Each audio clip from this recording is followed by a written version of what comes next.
Alright, so we've got this 2008 GMC Yukon. This is the XL Denali, and I'm going to take you guys on a ride here. We are going to put this thing back together. I've got a new hub from Precision, O'Reilly part there. This is an all-wheel drive model. I guess this would be the part number for that. So 5-year warranty part.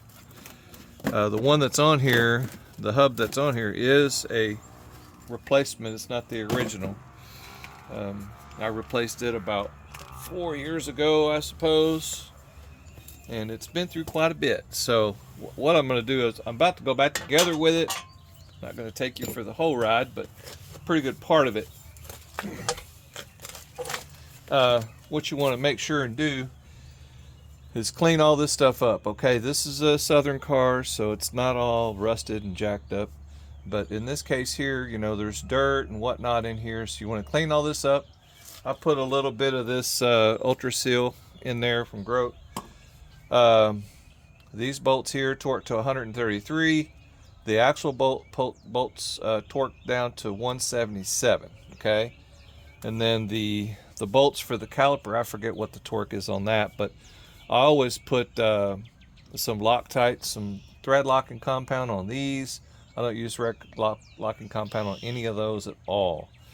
When I do this, you have to turn it a bit to get to the bolts in the back. So you'll see that in just a minute when we start getting this thing together. This is the Precision unit here. It comes with a new ABS sensor.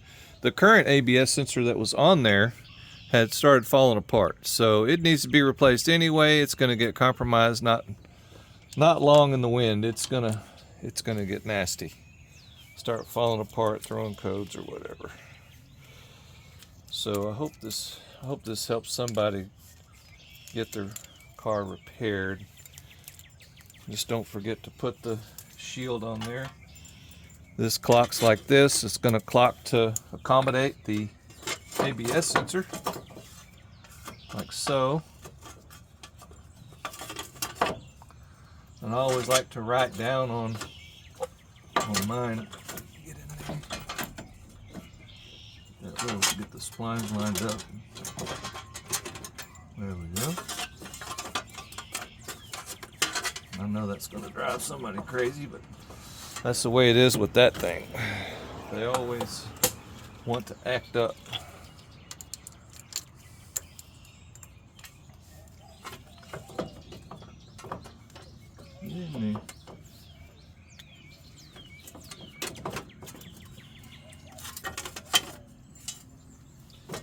Couple of these bolts in. That will help hold that shield.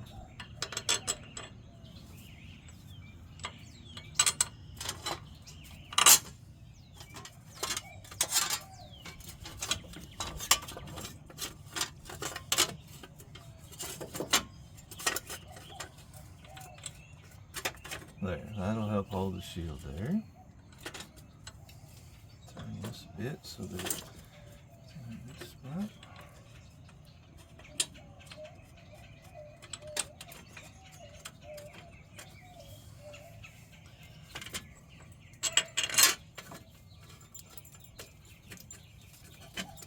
Alright, so those three are 15 millimeter. This one here is, I think it's 36 millimeter. I'm going to zip them in with the impact just to get the thread going there. And then we'll torque it down.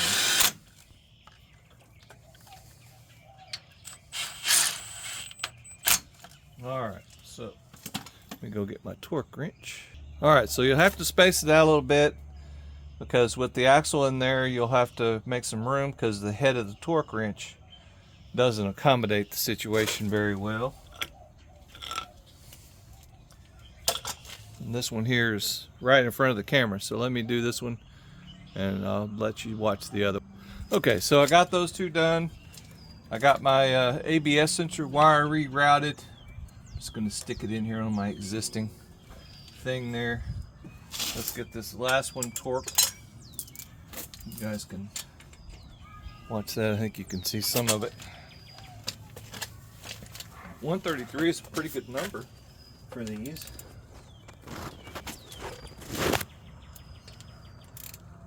Alright, start from scratch on that.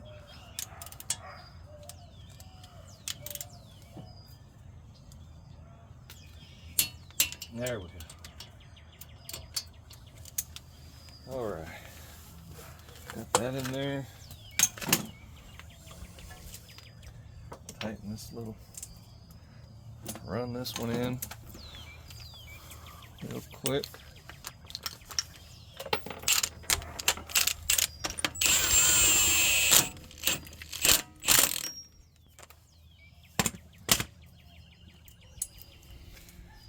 Alright, so I'll get a piece of pipe or something to support that. Alright, so I've got a really long pry bar in there. This one here torques to, I already have it set on 133. Let's see how 133 feels. That's 133. Let's go up to 177.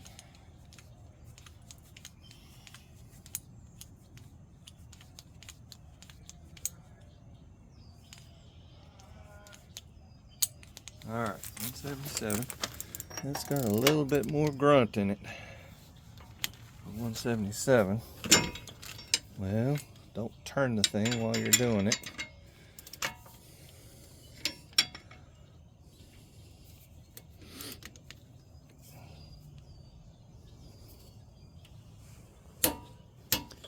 There we go. Turned it just a little tad bit more. Okay, so I've got a bit of fluid film here. Like to spray this on the face of my hubs.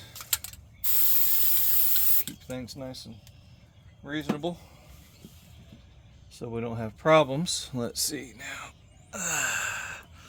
Want to line up the screw with one of these. Make sure we get it in there. This does not need Loctite or locking compound or anything in it. Just put it in there.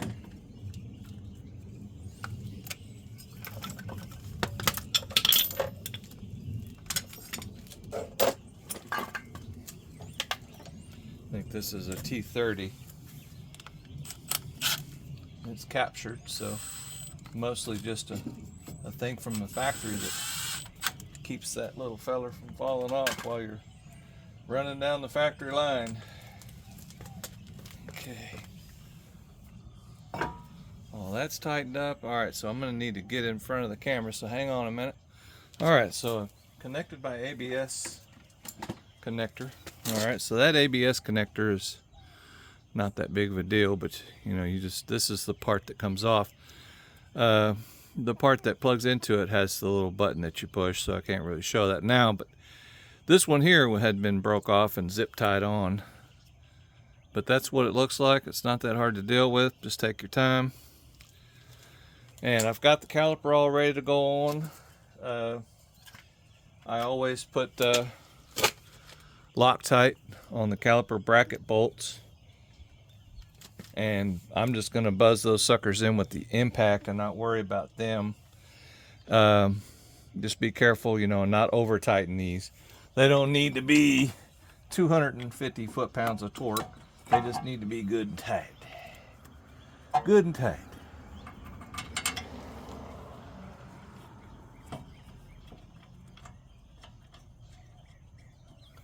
I would say from previous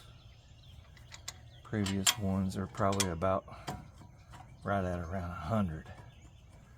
The torque on those. 18 millimeter.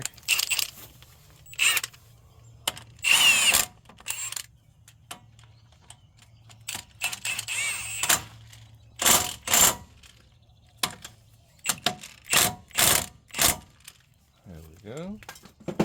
That's how that goes there. So that kind of gets that part together. I'm ready for my tie rod. Now this particular vehicle, oh yeah, well, since I did that, yeah, you always want to check your guide pins on this and make sure they're happy. But on this particular vehicle, it has 300 5 or so thousand miles, and it has the original tie rod ends on it that I know of. I've never replaced them, but they still are plenty tight. They work good. They got the original lock nuts on there, and hopefully I can get it to tighten up, because sometimes those are tricky.